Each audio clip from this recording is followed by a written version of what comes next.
Okay, good evening, ladies and gentlemen, and welcome to the final webinar in our series of 2020, focusing on tactical psychology. This field of military study has hitherto only seen passing interest, probably because of its impermeable depth and complexity, which hopefully our guest speaker will be able to unpack in the next 60 minutes. But it is of absolute importance to everything we do, both in operations and training today, and how Fight Club seeks to create a cadre of adaptive thinkers moving forward. Because if we are not able to understand how the human mind deals with the stresses and triggers of conflict, we are not able to use it to our advantage, whether that's to prevent our own morale from collapsing, or how we engender the collapse in our adversaries with the minimum loss of both our own lives and theirs. So in the next 60 minutes, you're going to hear a summary of tactical psychology. But the thing I want to leave you with as a sort of wargaming primer audience is in the simulations or training or field of study that you've covered, just consider how much of what our speaker is going to say has been manifested to you, and if you were to apply it, how would you be rewarded in either the simulation, the exercise, or the activity that you've done thus far? And if it isn't, if the answer isn't rewarded well, then I think there is still work to be done in that field. So I'm now going to introduce our guest speaker. So we're very pleased to have Dermot Rooney on the call. By way of background, Dermot has been a military psychologist and operational analyst for 25 years. He has focused on the effectiveness of command systems, improving the representation of tactical psychology, analysis and training. He's well versed with the British Army, having been chief analyst for 6 of the major warfighting experiments and human factors, and he's analysed dozens more. He's worked for MOD, NATO, and other contracts directly for units.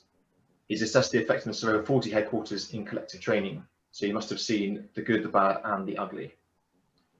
The book on the right, he co-authored, which was the Tactical Psychology Primer. And if you haven't read it, it is an absolutely cracking read. It really is cold face ready. You don't need to have a degree to understand it. I can confess, having read both his books, that it really sunk home with me. He's also worked for the Defence Security Accelerator and restarted the drive for translating tactical psychology into a commercial computer game, more of which you'll hear on his presentation. And he's also somehow, amongst all this, currently studying for a PhD, which aims to greatly improve the historical data set for tactical psychology. Dermot, you are most welcome. I'm now going to give you control of the PowerPoints. Lovely. Thanks very much, Ed. Nice intro. Apologies for the photo and for the actual gigantic face that I have. Let's try a page down. So if we get that first slide with the 2 books on then, please. Cheers, Ed. Okay, tactical psychology. Me and a few mates, we wrote a book, Brains and Bullets, and we wrote it again, exactly the same content under the title War Games. I get my book plug in and get it out of the way fast. I get 27p for each book I sell. I'm not out to make any money selling books.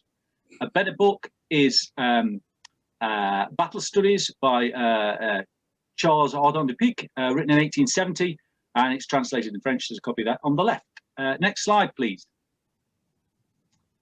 So what I'm going to cover today is what makes soldiers run, hide, and surrender. That's what tactical psychology is about. It suffers from 2 problems. But being tactics, it's the opinion of the senior officer present, but it's also something that everybody knows about. Everybody knows about tactics. I've only ever met 2 men who didn't think that they secretly might be John Wick whenever they got in a fight. Oh, can we go back one, please, Ed? Sorry. So we've got tactics that everybody knows about and psychology that everybody knows about. And we've all got brains, so we all understand how brains work. We have our own conception of that. And as one of my old bosses said to me, the big problem with psychology, good or bad, is that it's either common sense or bollocks. When you hear it, it's either, yeah, whatever. Those surveys that you see in the newspaper about how kids don't sleep very well if they play computer games till late in the night, whoopee-doo. Or it's it doesn't gel with our own conception of how brains work. And a lot of good psychology is just like that. Cognitive dissonance theory being one of those things. It doesn't really fit in your head, but it's got a lot of evidential support. Now, whether psychology is good or bad, what matters is showing the numbers, showing the strength of the effect to allow people to make decisions, saying how much more grumpy it makes your kids when they don't sleep, saying how worse you are at making decisions when you're stressed, that kind of thing. And if you can work that out, then you can inform your decision. Okay. Now, we also have a problem because it's a mix and match of things being too simple and too complicated. Next slide, please. During the Second World War, in close combat, so that's company level actions where if there was artillery fire coming down, it's already lifted, that within 300 meters kind of touch. For every German soldier that our grandfathers killed in close combat, they captured a whole one. Not one that's injured, one that's fully up, breathing and doing all this stuff. So that 1-to-1 ratio was, you know, a fairly, it varied depending on the tactics that we used, but that was the overall figure. Next slide, please.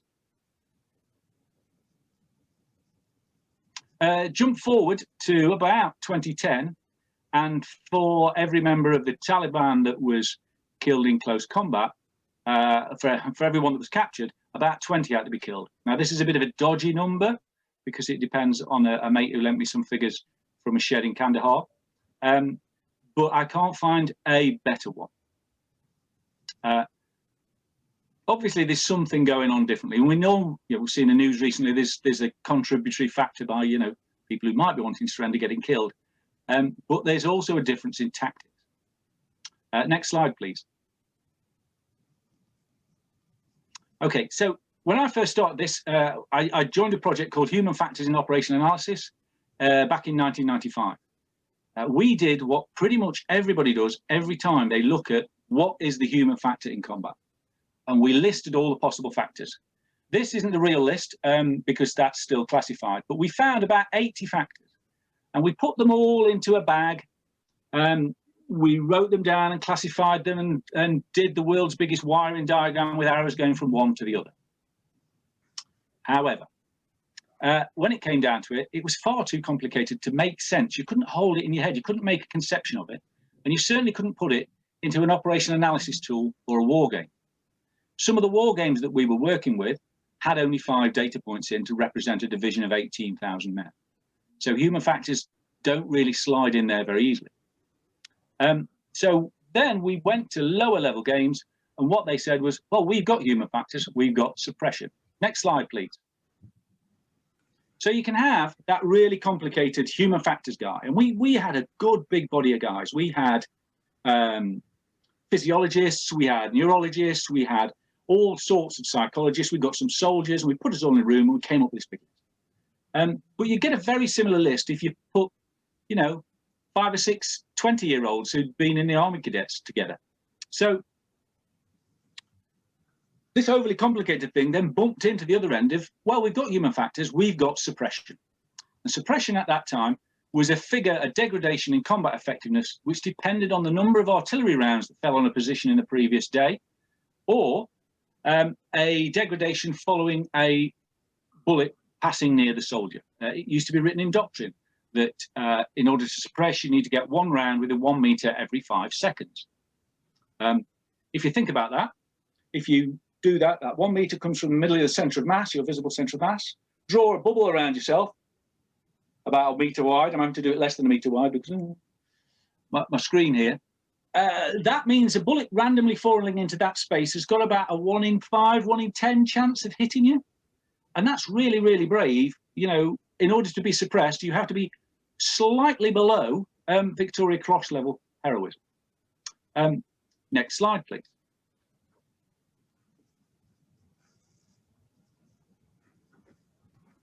Dermot, I'm just going to take the automated slide movement off. So if you wouldn't mind just elaborating for 15 seconds, thank you. Oh, I'll elaborate for 15 seconds.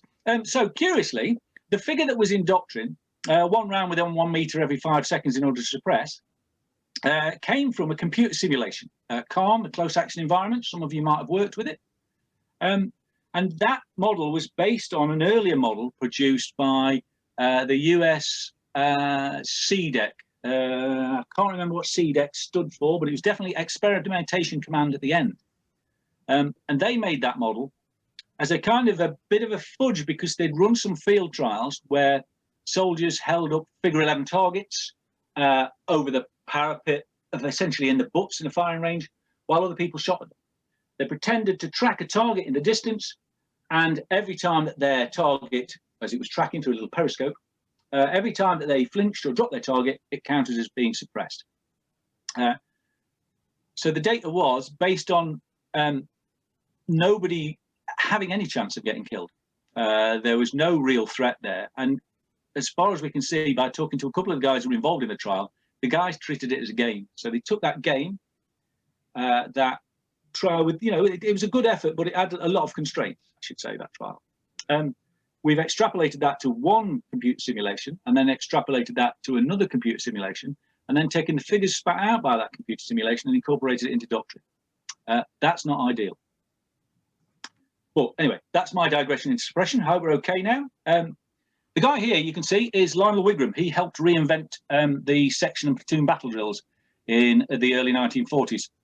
Reinvent, as in they existed to a certain extent at the back end of the First World War, and we stopped training them, and he had to bring them back in. If you ever go up to Barnard Castle, say for an eye test, you can go to the original School of Infantry building there, and that's where he did all this stuff, teaching people section battle drills. But what I brought this up for is that all those factors, we broke them down into ones that are strategic. Things that happened years ago, you know, nature, nurture, all those core things about soldier behavior, about what makes you a good soldier or not a good soldier. Then there's all the operational level stuff, the thing that sits in Lord Moran's Anatomy of Courage, about the bank of courage and the way operationally the drip, drip, drip of losing friends and rubbish food and everything going against you wears down your morale. But what we're concerned with is the tactical things, the situation a soldier finds himself in at any particular time. So hopefully now I've scoped tactical psychology. It's not everything. It's just this one little thing.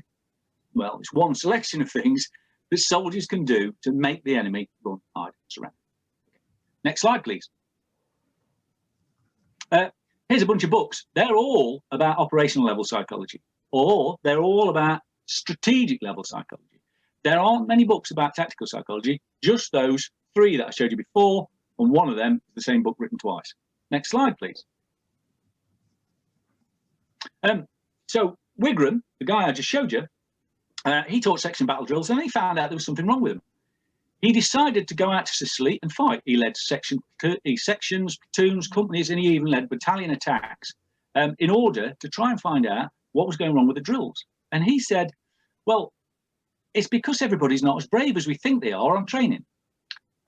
Generally, the platoon, you get 3 or 4 gutful men. I might have got the figures wrong now because I'm playing it on the cuff. 3 or 4 that will always run away, and a bunch of sheep. But what does that mean? How useful is that? That's just a normal distribution. And he was saying what is generally a truth, that, you know, there's people who will try really hard, there's people who don't try really hard, and there's a big chunk in it. It's not much we can work with. Next slide, please. One bit of psychology I'll come on to, I'll drag on about it a little bit, is attribution bias. This is best taught to, explained, I should say, with reference to motorway driving. Driving down the motorway, you drift across lanes a little bit. The guy who's coming past you in the faster lane leans on his horn. You pull out the way, he shoots past. Now you, as you drifting across the lanes, you know you did that because the radio was too loud, the kids were screaming in the back, your partner was telling you to go one way, the sat-nav was telling you to go to another, you couldn't see the road signs because there was a big truck in the way, you hadn't had much kit the night before, lots and lots of things that you could call excuses, but are mainly situational variables, things about what's happening right then that made you drift. But the guy who's driving past in the car in the outside lane, he doesn't have the brain capacity to give you all that benefit of the doubt. He just thinks you're a dickhead. And he'll attribute your behavior to a long-term stable characteristic. And that's what's happened to tactical psychology all these years. When a large number of enemy get captured, we say that they had poor morale. When they fight to the bitter end, we say they had high morale. But very often, it's down to the tactics that were applied. Next slide, please. So strategic psychology, things based on SLA Marshall's Men Against Fire. Not enough people putting rounds down. Let's train everybody to put rounds down. Strategic psychology tries to build bullet hoses. Next slide, please. Tactical psychology is about messing with the enemy's head. Rather than being our guys focused, rather than focus on our guys and making our guys more fighty, it focuses on their guys and making them give up. Next slide, please. I won't go on about this. We haven't got enough time. We've stuck some extra slides in. We can cuff this bit. Next slide, please. Aversion, fear, and common sense are the things that lie underneath it. We know that people aren't as good at killing people, real people, so their aversion to killing, as they are at shooting real targets. We know that fear has a role to play, but it's complicated. We can't get numbers on aversion and fear, so we can't say how strong those effects are. So we focus on the common sense component. So how do we make decisions? Next slide, please. And it all boils down to this heuristic, a rough rule of thumb.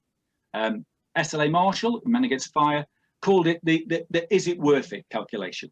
A guy sits there and he weighs up, what's the chance of me getting killed if I do this, against the effect it'll have on the mission. Ideally, it'll be a situation where, you know, the battle will end and he's not dead, and what he did is change the price of fish. It's you know, the good guys have won and I'm not dead. Well done. Yeah. Nigel Balkin put it a better way. Whether a soldier fights depends largely on his estimate of his own chance of escaping death or injury, and the chance of success for the enterprise in which he's engaged. So we've got a seesaw. We've got this decision between, I've got to go across this open ground and put a grenade through that slot in that bunker. I don't want to go across that open ground, especially if it won't change the outcome of the mission. So if it doesn't change the mission, I won't do it. I'll be less likely to do it. And if there's a high chance of injury, I'll be less likely to do it. So next slide, please. This is what you get when you look for things with soldiers on swing, on seesaw, you get a picture like that. So if there's a low chance of injury, but a higher chance of effect on the mission, the soldier's more likely to do it. Next slide, please. Conversely, the obvious. Now, these heuristics, these are things that govern human behavior all the way through. We've got lots of these that people are finding out constantly through cognitive psychology, cognitive neuroscience. They're finding out that these heuristics are all there and they're all really good. They're great things for survival value. They've evolved because when they were applied, people didn't die and they got to pass their genes on, and that's why we behave like that. Next slide, please. But the lovely simple seesaw that you could weigh up, and if you had a decent computer game that represented combat and you had decent combat data, you could say, oh, this is how much of an effect it has. The next bit of psychology we have is working memory. And I apologise for any psychologists who might be listening, but working memory isn't about remembering things. It isn't about storing stuff in your head. It's about making sense of what's happening right now. But it does tend to get measured, or it always used to get measured, by how long you can, how many items of information you can store in your head for a certain amount of time. So if I was to read out a string of random numbers, you would remember 7 of them, give or take a few. Yeah. But this drops under stress. The normal kind of stress you get on an exercise, lack of sleep, rubbish food, being a bit tense, to be fair, drops your working memory, messes up your ability to keep a good picture in your head of what's happening in the battle. In the real physical stress, real threat to life, that drops even further. So that messes with things, and it causes people to do things that objectively, from an outsider, look like heroism, or look like cowardice. And it's easy for somebody from the outside, looking at long-term stable characteristics, saying, those guys were heroes, those guys were zeros, which is really annoying when it's a phrase that comes from a civilian analyst. Next slide, please. Okay, cohesion and compulsion. We do things as teams. And if the boss is watching, we're more likely to do the difficult thing. So we're more likely to follow the guys who are around us, we're more likely to mimic their behavior, and we're more likely to do a positive thing, an actual fighting thing, if the boss is standing there watching us. Next slide, please. Guns matter. I could go on about this for quite a while, but there are two sides to the having a bigger gun makes you more likely to fight. Next slide, please. Flamethrowers, advertising. I always have difficulty with the flamethrower thing in that people hear it and go, oh, yes, but we haven't got flamethrowers. Flamethrowers are supposed to have a shock effect. And when they were used as they were doctrinally stated, what they got was about the same as usual, about the same as without flamethrowers being there. For every German that surrendered, one would get killed. Next slide, please. But a few units towards the back end of the war started using new tactics. Rather than dashing in with a flamethrower to get the shock effect, I nearly did the air quotes there, sorry, they advanced very slowly. Shoot out a rod of flame, you're 300 meters away, it's not going to set fire to anybody, but lets the guys at the other end know that something unpleasant's coming. And then the tanks would advance with the infantry beside them, and defending Germans would say, horrible way of dying on the one hand, lovely friendly Tommy who'll accept our surrender on the other, and the bed sheets would come out the windows. 27 surrenders to every fatality. Next slide, please. Okay, so normally when I present this, that gets stretched out to an hour, and we talk through it, and it's usually in a mess, and at this point, I give a little summary, and you come back to me and say, oh, I'll tell you what, you've done this bit, oh, what about such and such? And then we may have something to eat, we might have a drink, we might go to the toilet, and then we'll carry on. But here's the so what. So most of what I've just danced through is that the infantry soldiers are taught that their job is to close with and kill the enemy. Historically, more of their job was about closing with the enemy and accepting their surrender. The focus on lethality, and we have to teach soldiers to fight and to be aggressive, obviously, but the focus on killing is inefficient, and trying to train our guys to be better at killing goes against the grain. It's much easier to train people to accept the limitations of the enemy that they're fighting, see them as human, because people don't like fighting. If we encourage them to stop through two means, one of them is to make things really confusing. So this default setting that we have is that, oh, it's probably best to do nothing and avoid getting killed. That's generally the default setting, the freeze from flee bit that I skipped over earlier. And if you make it confusing, the enemy are less likely to fight. But if you also then, once you've done that, you make it really obvious that they're going to lose, then they'll surrender.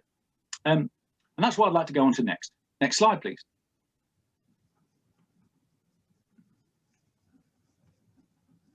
Oh, excuse me.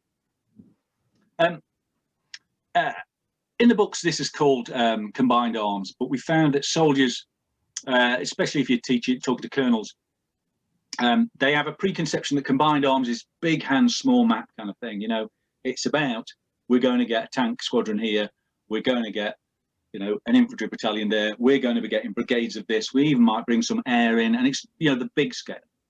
But really it's about stacking threats. It's about giving multiple threats towards the enemy and making that overload their ability to make a decision. And so a section can do that. If you've got UGL, if you've got a machine gun, if you've got a sharpshooter rifle, you've got the ability to stack threats. The book that's on the right there, I don't know if you can see it, on my view, it's got my face in the way, is Thinking's Fast and Slow by Daniel Kahneman. It's a good intro to this stuff, but he's working from the basic assumption that a lot of academics have, that our automatic responses often make us screw up. And that's where we find out that our automatic responses make us screw up, usually in big decisions about, you know, should we invade Iraq or something like that. Yeah, we go a knee-jerk thing. We do the automatic response. And it's not really suited to things where you have to sit down and think.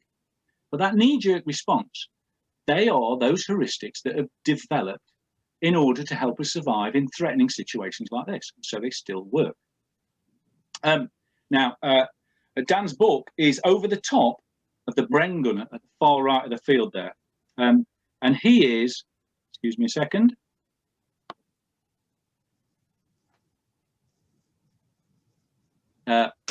And he is shooting at those German and Italian tanks that are advancing on his position.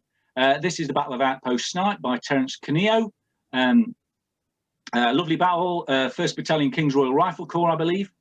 And the reason we used this battle as a good illustration is that what the 1KRC did was they advanced forward of the line during the gigantic Battle of Alamein, in that part of the war. And they set up in all-round defence in what they later found out was the assembly area for a German and Italian division. So they were then attacked in the morning when the Axis realised that they were there. They were attacked by the squadron that could see them. They were attacked by the infantry company that could see them. And they were attacked in turn. So they were generally, there were a few exceptions, but they were generally attacked by a single arm at a time. Now, because of that, the Bren gunner that you can't see there, when he's being attacked by tanks, what does he do? It's fairly a no-brainer. You shoot at the tanks. You're not going to destroy the tank. You might break an optic or knock an antenna off or something, but you're going to force the crew to close down. You're going to give them something extra to think about when those rounds are pinging off their turret.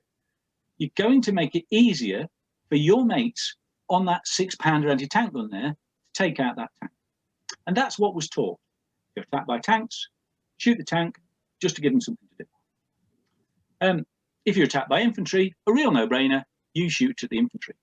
But what do you do if it's mix of infantry and tanks? It wasn't taught in the 40s, and I don't think it's taught today, what your choice of fire is. Which one do you shoot at? You shoot at the infantry, you shoot at the tanks. But what if it matters if they're far away, if they're nearby, if there's more infantry than tanks? So there's more tanks than infantry. There are a lot of little variables that make you go, I've got to have a think now. So when you're attacked by multiple threats, you're more likely to not know whether to have a poo or a haircut, and you choose to do nothing, or you default, the default setting, freezing, doing nothing. Next slide, please. So the psychology bit there is, we can't decide, let's go to the hard setting, the kind of pre-wired thing that we do in threatening circumstances. We do nothing, we freeze. Something horrible happens, and we stop, and we look at that threat, we attend to that threat, and all our senses go towards that threat.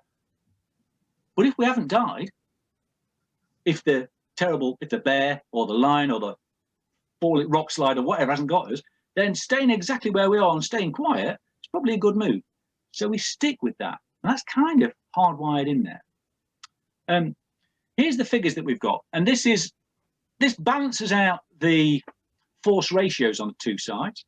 So what you see is on the vertical axis there, you've got the proportion of the defending force that did a thing.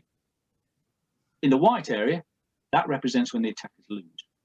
But the coloured area represents when the attackers win. And you've got the blue bit, which is the number of people surrendering. You've got the orange bit, which is the number of people withdrawing. And you've got the grey bit, the number of people getting killed.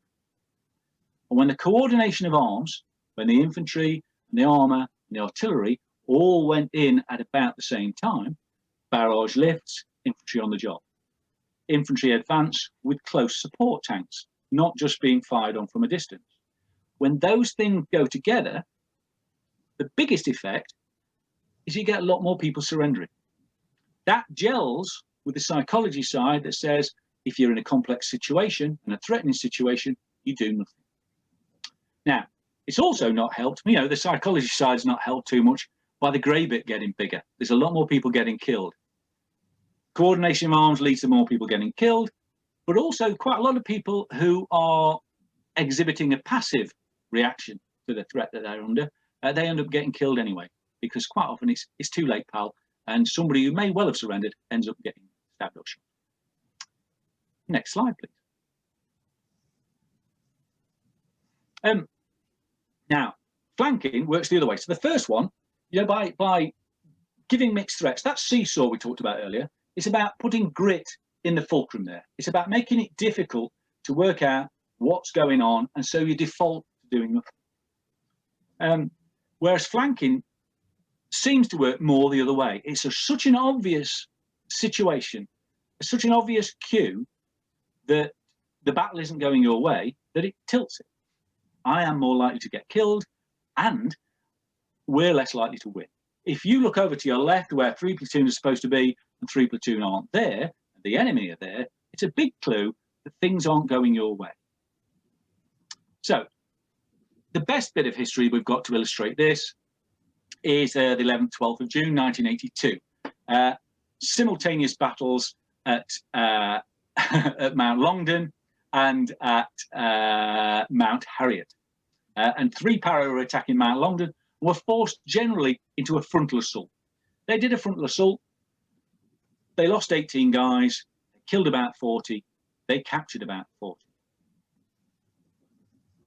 Next slide, please. A couple of miles further south on Mount Harriet, 4-2 Commando were able to do a big right hook. Now, if there's any paras and marines there, you can argue this later.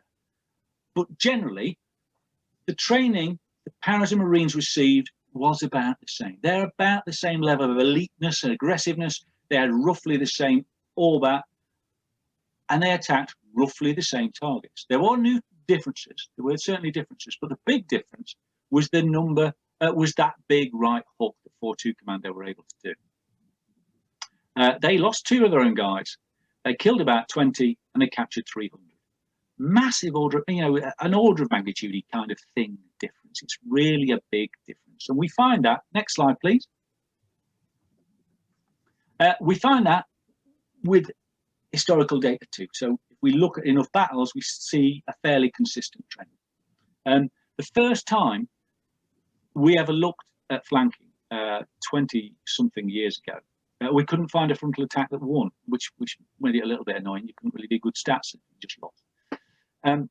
But these are using the same kind of structure as the last graph you saw. So it's the proportion of the defending force.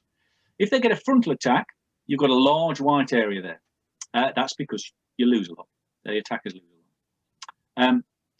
If a minor flanking action, so we're talking about a battalion level action, and a platoon manages to snurgle its way up the side somewhere and get in and do a bit of nastiness, then you get more of an effect. If it's a half flanking attack, and this is a little bit awkward, if it's a couple of companies going one, pinning at the front and a couple flanking, or 1 and 1, if it's about that level, then it seems to have the most success. Whereas, irritatingly, if the main attack is flanking, it seems to have slightly less success. Yeah. We're aiming to get bigger and better data. That's part of the PhD I'm doing now, trying to get the bigger and better data to test these bits of theory. Now, you'll see there that the more flanking you do, the more people surrender. But generally, the big difference is the number of people who withdraw. They look over, they see that 3 platoon isn't there anymore, and they go, yeah, well, I'm on my heels, boss. Let's go. And then the boss, seeing all his blokes want to leg it, gives the order that we all ought to go, and it was his idea. So, next slide, please.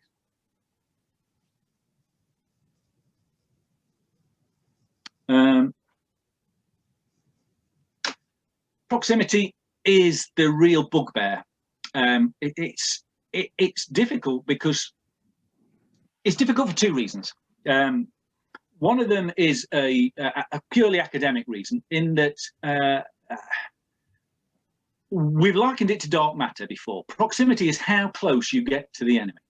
And Arden de Pic there, Arden de Pic, said it is peculiar but absolutely true that the closer we get to the enemy, the further we get from each other. He's not talking about bunching. He's talking about anti-bunching. Is he talking about emotional bunching? We lose that cohesion when we get too close to a really big threat. When we get to that interpersonal level, we're all more familiar with it. Dave Grossman in On Killing called interpersonal human violence the universal human phobia. And you get the point. We all know what it's like to get a kicking, or we all fear getting a kicking. By the time I left school, I'd had quite a lot of kickings. And if there's one thing I was scared of, it was interpersonal violence. If I wasn't going to, as a teenager growing up in the middle of England if I wasn't going to die by a road accident or suicide, it was going to be one of my mates beating me up, statistically speaking. So it's not really a phobia, it's a real thing to be scared of. But if we get to that in combat, it puts us on familiar ground. It also puts us in a situation where we see the enemy as a human. We see that bit where they're a real person. They're not just a target in the distance that we're spraying bullets in the general direction of. This is something we have to take on board, that we're going to kill this person. And also, when you get up close, you get that interpersonal thing where you can offer and accept surrender.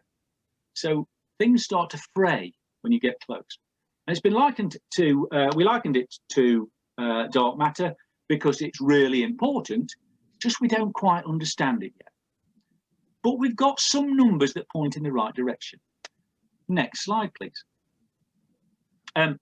So what this graph says, the reason the numbers are on it is so I can show you that within this particular bit, we've got very little data.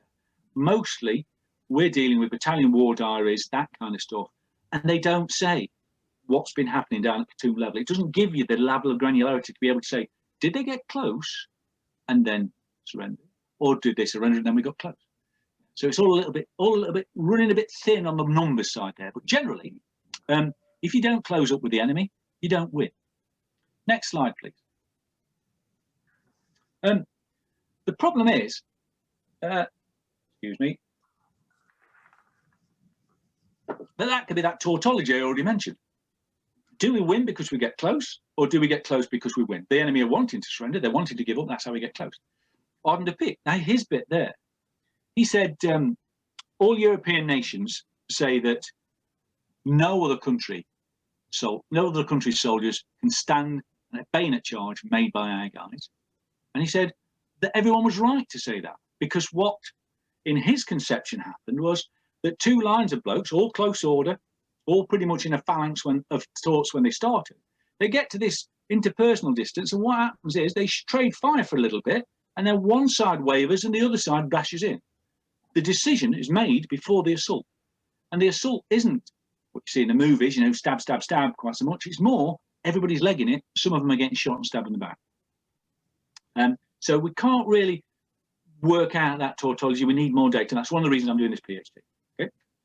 Another thing we found is that the theory held, and the theory that's explained in the books, is that it's a mutual occurrence. It affects both sides equally, but it affects the defenders more, because their job is to generally to keep you off this piece of ground. If you're on that piece of ground, then they've lost. Their seesaw tilts. Where if you're assaulted and you're on that piece of ground, then you've won. Your seesaw tilts as well. Now, generally, what we've got with proximity, it's the icing on the cake. The first bit is you do a big bit of suppression, make it confusing for them. You put lots of rounds down, you put different types of rounds down, you give threats that require different responses, and you overload the system of the defending troops. Then you do a big bit of flanking, you do a big hook to make it obvious they're going to lose. You can make it obvious they're going to lose other ways, but these are the ones that are easy to understand and easy to train. And the icing on the cake is get close. As soon as you get close, they know it's all horrible, then they know that they're going to lose, then they've got the opportunity to surrender. Now, I include this slide here because these are all guys who surrendered to one Marine. They're all Japanese soldiers, and they surrendered to Guy Gabaldon. A few of his mates joined in. The most cautious figure I can get is that he captured 800 guys all by himself on the battle at the Battle of Saipan. The Battle of Saipan has got a place called, I think it's called Suicide Cliff, because so many Japanese soldiers were throwing their wives and families off the cliff and taking their own lives. There were civilians in caves blowing themselves up with grenades. Yet Guy Gabaldon captured hundreds of them, at least, by some accounts, thousands, by going in and capturing a couple of guys who were sentry outside a cave mouth, saying to them, go and get your boss, tell him that they can surrender. We're not going to rape you to death. You're not going to get killed. You're going to be perfectly well treated. Come on in.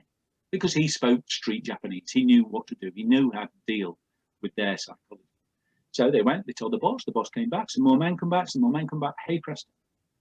That one man captured more Japanese soldiers on Saipan than were captured on the whole of Iwo Jima. They were captured on most of all the other islands because he spoke to them in the right way.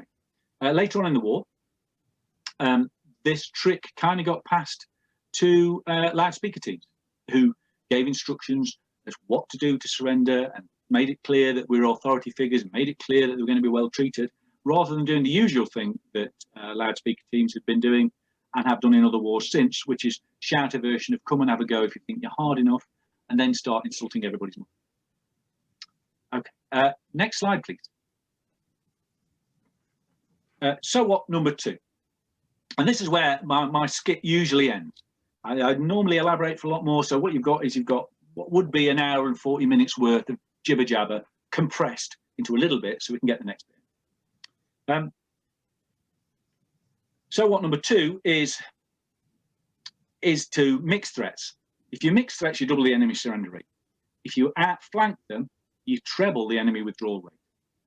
And you close with the enemy and seal the deal, and then give a viable offer to surrender. Okay, next slide, please. We'll move on to the beef now.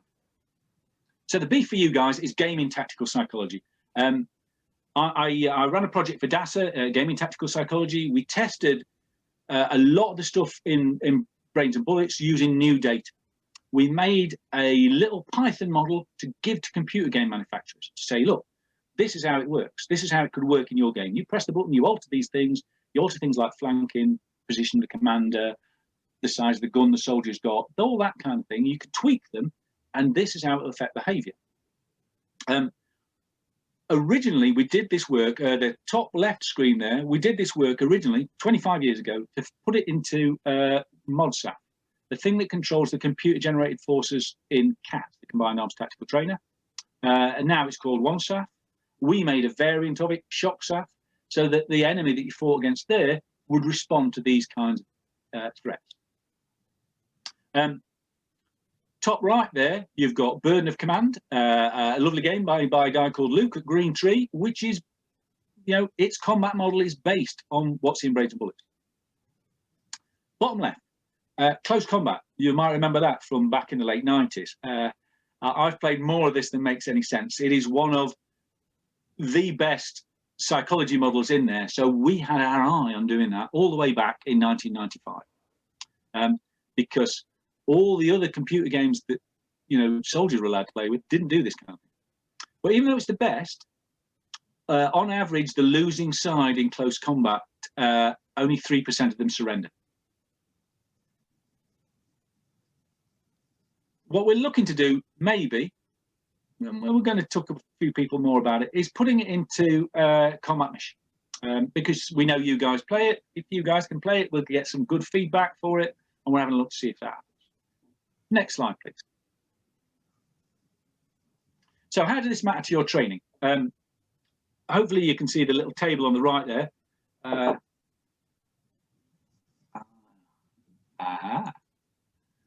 pressed a button so I can see the little table on the right there.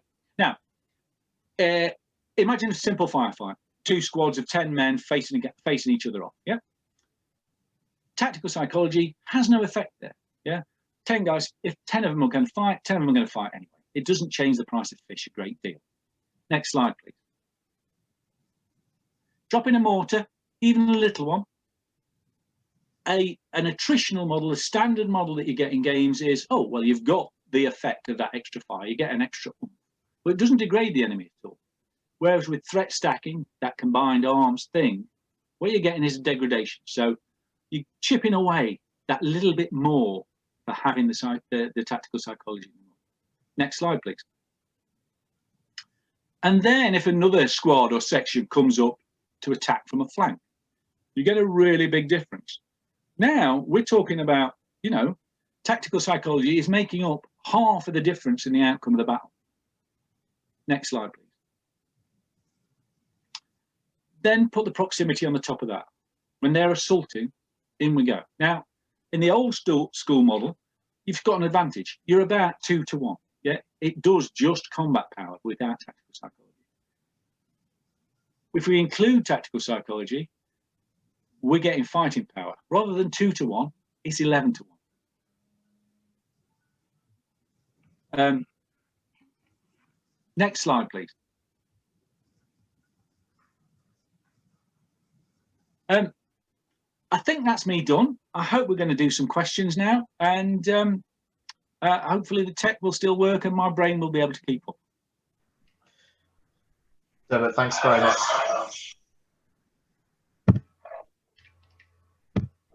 So I'm going to hand over to Alex now, who's going to host the questions. Alex, over to you. Yeah, thank you, and thank you very much, Dermot, for speaking to us.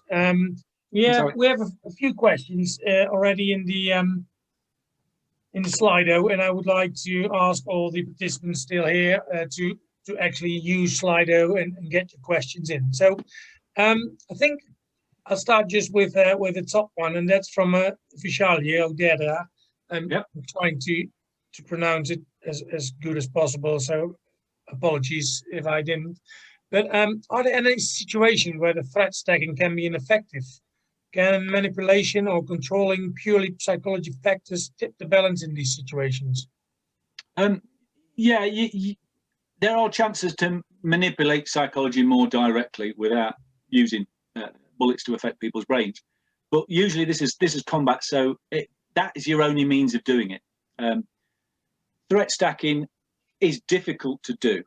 The thing I should have elaborated on the last slide was that if you're a platoon commander and you're trying to get, you know, in the old days when you had a platoon mortar and you're trying to get your mortar to fire on the enemy position at the same time as you're getting your guys to snuggle around an assault, it's a tricky thing to do, but you get no bonus for it.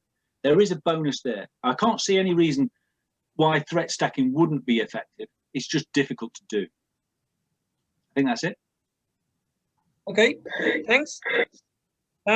Before I go to Ben, his question, I would like to ask the question by John Fewis from the States. First of all, welcome from the other side of the pond. And his question is, isn't the effectiveness dependent on how the adversary is trained? And that being flanked is bad, and brain stutter impact and belief appears training dependent. Yes, it is. We've got exceptions to the rule. There are Vietnam circular ambushes, that kind of thing, where you all face outwards. You just go into all-round defence. You expect to be surrounded, that kind of thing. If you're pre-primed to that, then that's fine. But most people spend most of their time expecting of being told, being laid out in a certain way that their flank is going to be secure. So yes, there are exceptions. We've put that in the model, the later versions of the model, and there's a kind of a training effect.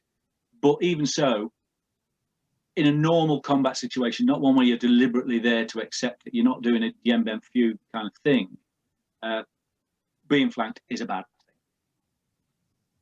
Oh, that's okay? Yeah, so my question, my follow-up would be, how can we sort of improve or sort of get away or train up people better to get that feeling that flanking is bad out of a system? Do you have any thoughts on that? Okay, so the problem really is in TES or live fire or in even in a virtual simulation of some kind, in some kind of game, there's a cost to flanking, for example. There's a cost to threat stacking. You have to do quite a lot of work to make these things happen. You have to, find a bit of ground, snuggle around to get around the side of the position and attack it. Now, you know that it's going to have some effect, but every time you do it in TES, all the enemy do is turn and carry on fighting. You get some physical bonus. You may confuse the enemy a little bit in TES, but you don't get this, I'm going to die and I want to get out of here thing. And that's why virtual things, that's why gaming this is the way ahead. We often talk about keeping the human in the loop, and there's a lot of crow going on about, oh, we used human subjects in this. This just wasn't a simulation. We used real guys on a real exercise. There were real guys on a real exercise who weren't going to die. So you learn a lot of mistaken rules there. We can put those behaviors in to a computer game a lot easier than we can by making a giant script for a live fire or a live sim exercise. Is that okay? Yeah, but I would like to come back one more time, but this time with Jeff Sugden, his question. If flanking is the effect, is the flanking effect an instance of the more general case of being a victim of tactical surprise? We tried to do surprise. One of the places we started from was surprise. But we found that I get what you mean. They shouldn't be over there. That's a surprise. Yes, surprise is important, but flanking was the only thing in surprise that we could actually measure. There are things like tank shock linked to novelty. We've never seen tanks before. Here come tanks. We're surprised. But are you really surprised? Is it going, oh, that's making you less fighty? Or is it the fact that you can't do anything about this? You've not been trained how to do it. And so the flanking bit was, we originally called it physical surprise, because customer wanted to have surprise in there, and that was the only bit we could get good stuff on. So often histories say, oh, we captured a load of them, their position fell really quickly, therefore they were surprised. We attacked them, they were ready for us, they fought on or whatever, therefore they weren't surprised. But there's a kind of another little tautology in there. It's like the assumption of morale is the assumption of surprise. It's very difficult to separate the wood from the trees. So the flanking bit, yes, there is an element of surprise involved, but we're not sure how big it is.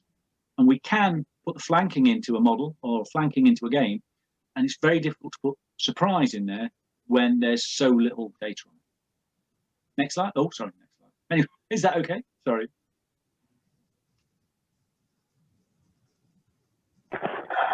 Yeah, thank you. So, Jeff, are you happy with that? Yes, I am. Thank you very much. Okay. Hi, Jeff. Sorry, it was a little rambling. No, that was good. One of the things I was thinking of is, guys on your flanker, you're not expecting it, and so you've got to go through like a micro planning cycle, which kind of puts everything on hold. Other things might be, well, you're expecting to be hit by a company, and instead a battalion shows up. Yeah. So, would that cause a similar effect? Intuitively, I'd say yes.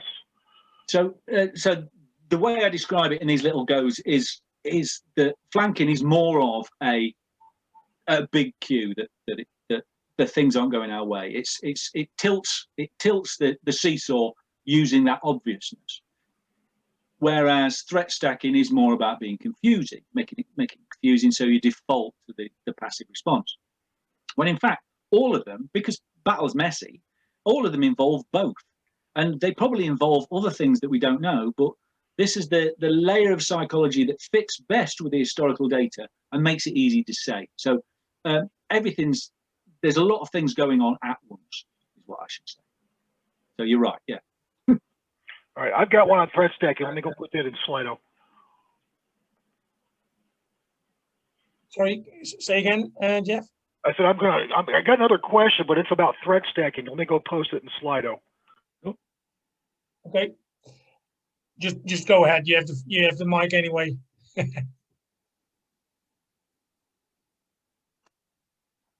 I was going to put it in there so folks could read it as well, because my voice isn't that great. I'm getting over COVID.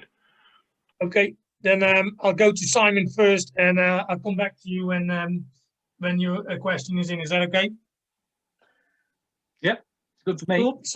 So the next question I would like to ask you, Dermot, is the question of Simon.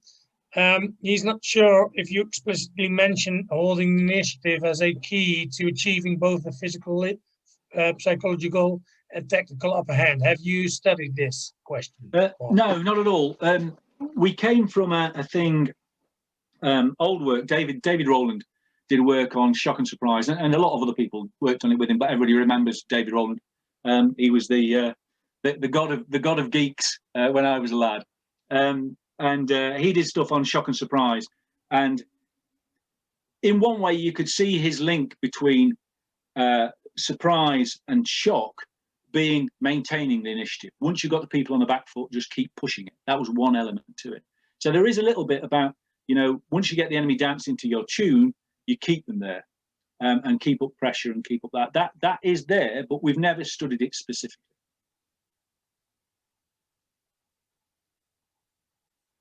Okay, thank you for that. Yep. Next question from Paul: does it require imminent and real threat to life versus longer-term threats such as finding a sub-threshold fighting? Question mark. I'm not sure.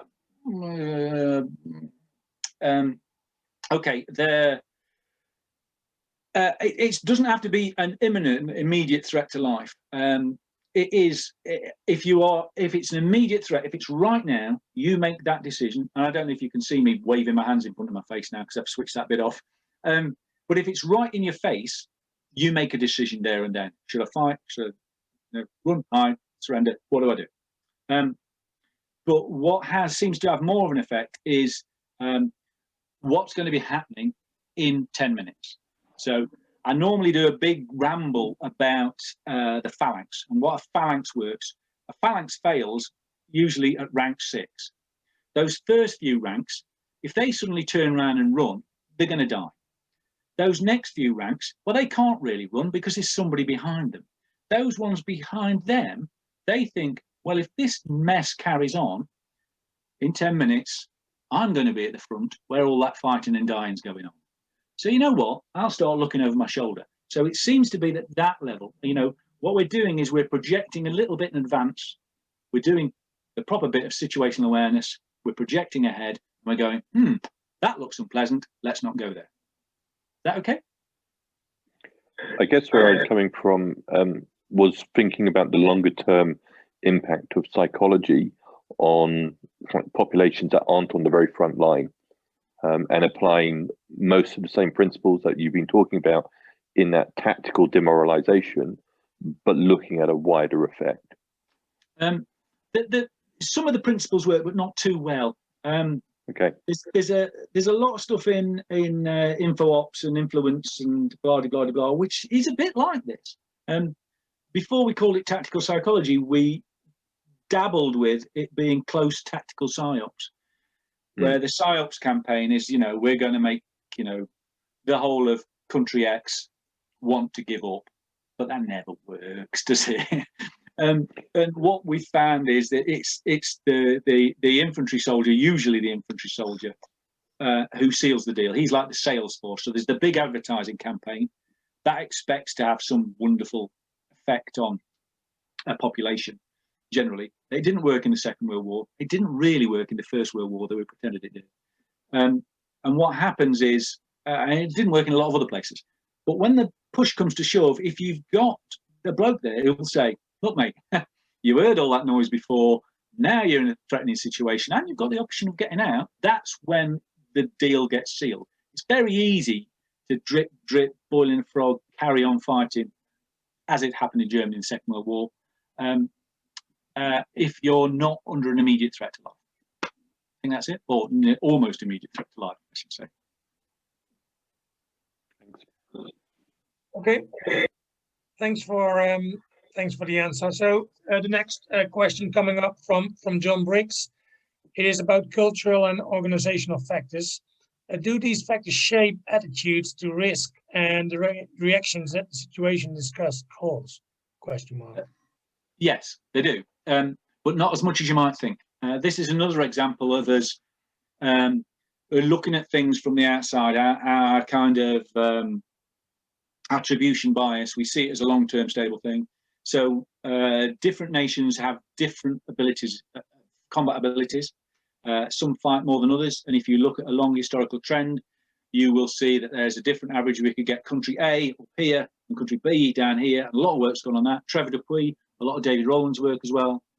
But what we find is the more we look down and we look at more detail of those individual fights, is that the guys who are doing well in combat, it's not really a cultural thing. It's that they've been trained to do things that look a lot like tactical psychology. I mean, they didn't get taught this. They didn't, have this thing, but down at that low level flanking, that low level, getting a good mixed threat to suppress, and then closing with the enemy. That's what seems to swing the thing. But yes, there are cultural things, there are organizational factors, but they're kind of above my pay grade, in part because we went through that process of going, this is important, but we can't get any data on it. This is important, but that involves somebody else going off and finding out loads of things that we can't do. So that's why I focus just at the tactical level. So that's okay?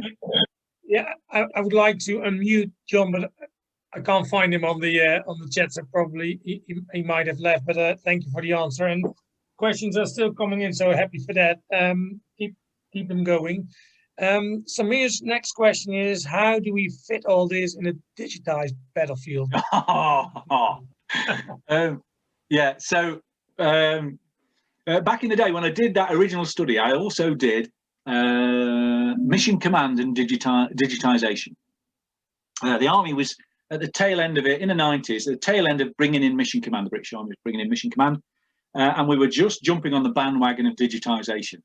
And so I had these two projects to decide between, and when they both run out of their corporate research, long-term blue sky thing, this one, which was digitization, had a gigantic money pot because it was about making kit, and this one, which was about how people behave in combat, didn't have a giant money pot because it didn't buy a piece of kit. So I threw that one away and I went and did this one, and I've been regretting it ever since.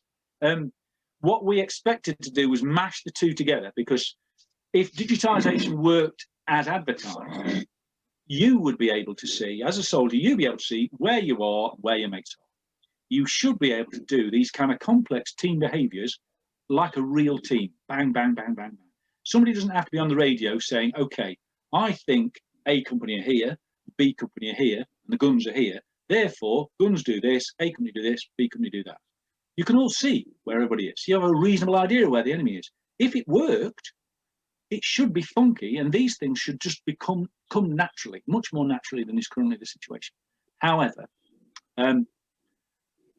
problem with digitization, it almost always involves you having an asset tracker, which is, though it's encrypted, is essentially a thing saying, here I am, here I am, here I am.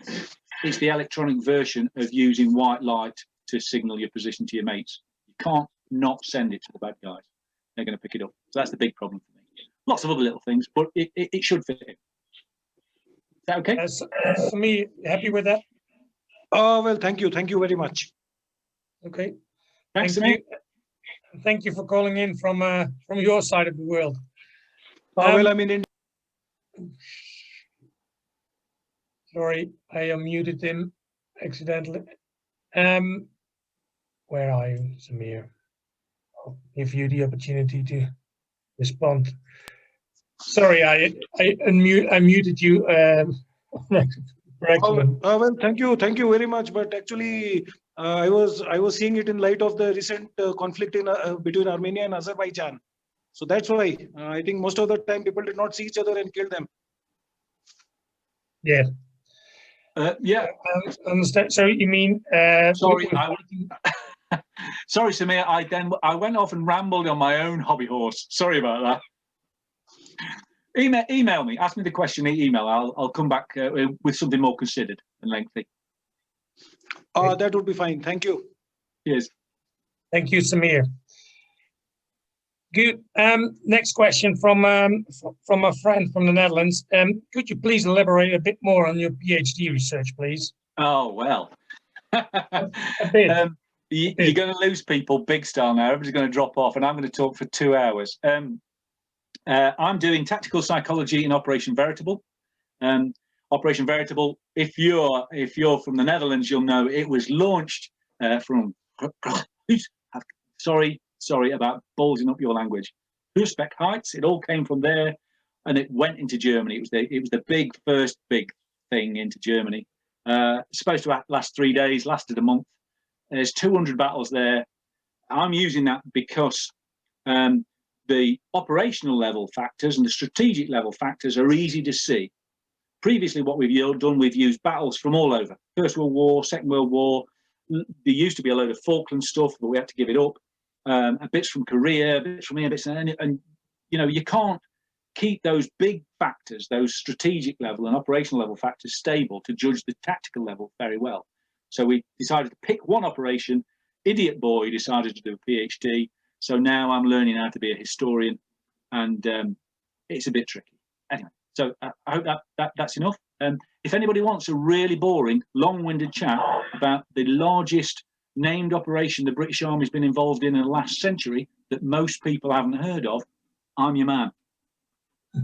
Thank you. Hans, did you have a specific reason for that question or a specific area? No, it was no. Thanks, Alexander. No, it was not a specific reason. It was more my curiosity, and I was wondering whether Dermot has already made some special discoveries while researching this topic. There's loads of little things in there, but I won't tell you about them now because I'm trying to trick somebody into paying me to tell them what the answer is. Lots of good stuff. Okay, thank you, Dermot. I'll keep following you. Okay. Yeah. Thanks a lot. Okay, thank you, Hans. On to the next question from Jeff. As we already mentioned on the threat stacking again, does echelon/level of unit command have an effect? Consider an armored cavalry troop with infantry fighting vehicles, tanks, mortars, all organic. Being organic should work really well. What are the problems I'm finding with the Second World War research? If you're used to running around on exercise, so I played soldiers for a while, in order to understand fear and realise that I'm no good at making decisions under pressure. What am I thinking? Your organic assets should work better. So the threat stacking for you've got a machine gun and you've got a mortar. If it's your mortar and your machine gun and you can see them and shout to them, or you've got them on your net and you can say, you fire on grid 1, 2, 3, 4, and then when that lifts, you assault grid 1, 2, 3, 4, that should all work well. But the further back you get, the more links in the chain, the more confusion there comes in, the more opportunities for comms to fall down. So the smaller entity, getting the combined arms into the lowest level is what really seems to make the difference. The problem I'm getting with it, part of the problem I'm getting with the Second World War research is that the infantry comms were rubbish. They relied on their armour support for comms, and therefore, or they relied on their gunners for comms, and therefore it was a lot easier to call in 25-pounder than it was to call in the 3-inch mortar. I'm not really able to work out whether 2-inch mortars got carried, used just as smoke generators, or got thrown away. So I think does that answer the question? Yeah, I mean, you could carry that down to the microcosm of a squad nowadays. You know, a squad with an IFV, you have kind of a tankish platform that can move very fast and throw a bunch of high explosive out there. You know, in addition to, you know, your dismounts doing your traditional fireman movement with small arms. And so I was what I didn't know is like, how does that translate, say, from a squad doing that up to probably upper bounds, probably a battalion, where you're combining effects from different units. So I watched a lot of BATAS exercises. British Army Training Unit Suffield in Canada, a big piece of prairie, and there was constant difficulty getting armour and infantry to coordinate their actions. And it was safety gets in the way, and the comms get in the way, and the traditions get in the way, you know, and also to a certain extent the simulation gets in the way because HE doesn't have an effect on buildings. It doesn't have an effect on people. Even your coax, the time that I did it, I'm not sure if this has improved yet, but coax only fires 1 round in 4 because the laser can't keep up with the rate of fire from the GPMG.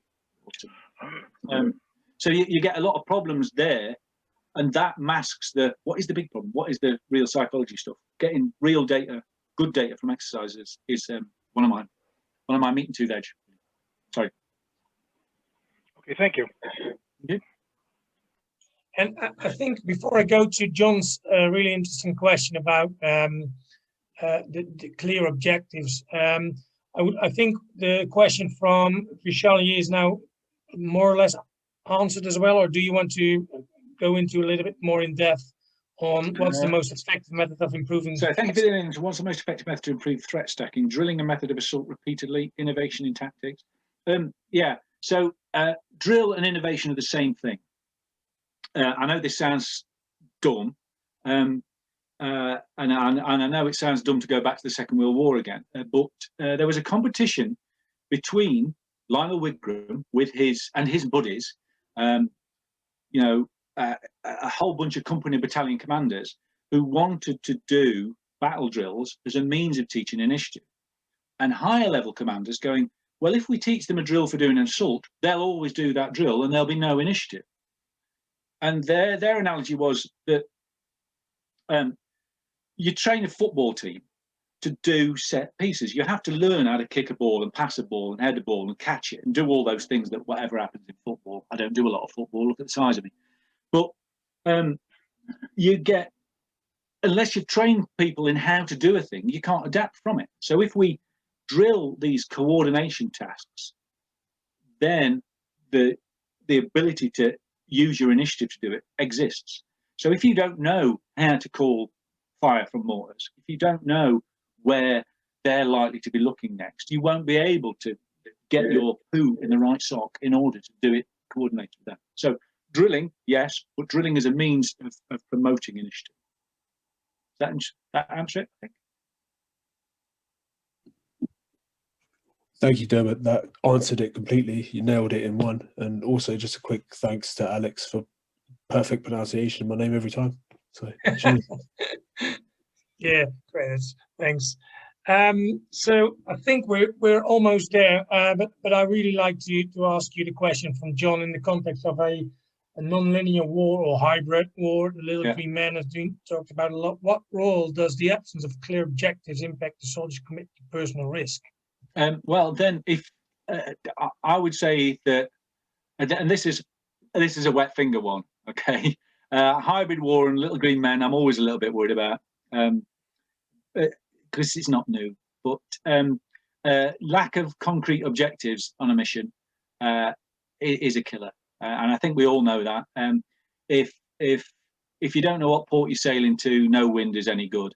If you don't know what the outcome of your current operation is, if you don't know that 2 levels up you're doing this to do this to do this, you don't have any ability to weigh up the rewards and costs of your actions. You don't have the context to be able to say, I've got to go over this piece of open ground and post this grenade. I can see how dangerous that is, but I've got no idea whether it's going to change the outcome of the mission. If your higher level mission is to roll over Germany and kill everybody inside, off you go.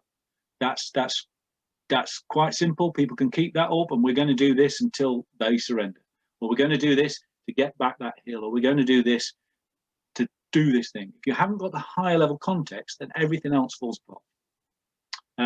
That was a rant. Sorry, hope that answers it.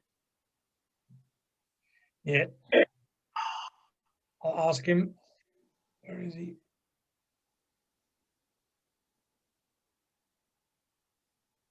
Happy, John?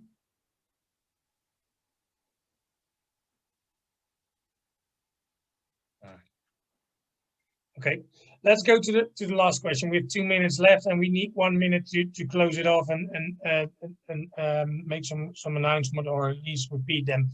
The last question I would like to ask you, Dermot, is from Stephen Carey. Would the same techniques apply to offensive cyber use? Again, like the higher level stuff, there's a broad agreement. Make it confusing or make it obvious. That kind of works. But there is no high level threat with cyber, you know.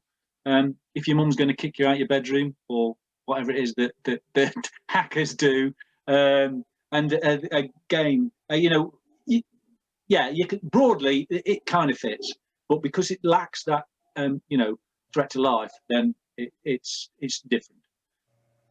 Okay. Stefan? Yeah, no, I think that's a helpful answer, because the sense I have is that people are much the same psychologically as they were perhaps 100 years ago. People haven't really changed much in terms of personality structures, I guess. So it's just cyber is a new way of delivering effect. So one would imagine that the aspects and the techniques products which would be likely to work might not be that different. So, but thanks for your answer, and thanks for the talk also. Cheers. Cheers, Stefan. And before I'll hand over the mic to Ed again, I would really like to thank you from my side, Dermot, for your really interesting talk. I hope the participants enjoyed it, and maybe we'll see each other, or at least talk to each other in the future. Thank you for that. Thanks for having me. It's been great. Oh, flamethrowers all over it, and also Boyd, yes, and Wadi Albatin, a little bit. Thank you. Okay. Also, a big thanks to all the participants literally from around the world. So thank you for listening in. From my side, I wish you on forehand a very happy Christmas and a festive period with family, if possible. Ed, over to you. Thanks, Alex, and thanks, Dermot, for bearing with a significant number of questions. Good turnout. That does conclude the webinar series for 2020. We will be back in 2021 with some as yet undecided webinars on a regular basis. I'll just briefly reiterate the notices from before. These are all pretty much pertinent to Fight Club members. NeuroTracker technology, a trial. If you want to get involved to see if gaming technology can improve learning, then sign up. Ollie Elliott is your man in our Slack channel. Operation Thunderclap in the new year, 18th to 21st of Jan, using 2 games, Flashpoint Campaigns and Combat Mission Shock Force 2.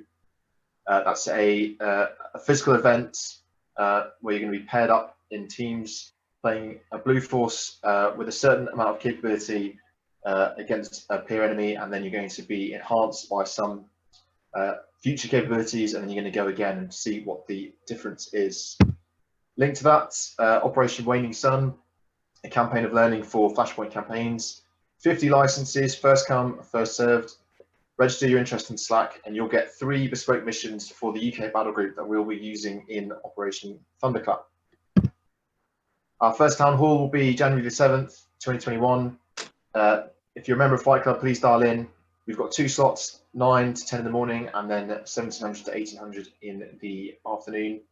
That's your chance to speak to the council, find out what we've got planned for 2021, and get involved to push things forward. And for those who aren't in Fight Club, if you want to join, head to Twitter using the handle there and sign up. Lastly from me, thanks for everyone who's participated. If you're a veteran of all 4 webinars, very much appreciated to have your support and attention. Wish you all a Merry Christmas and a Happy New Year.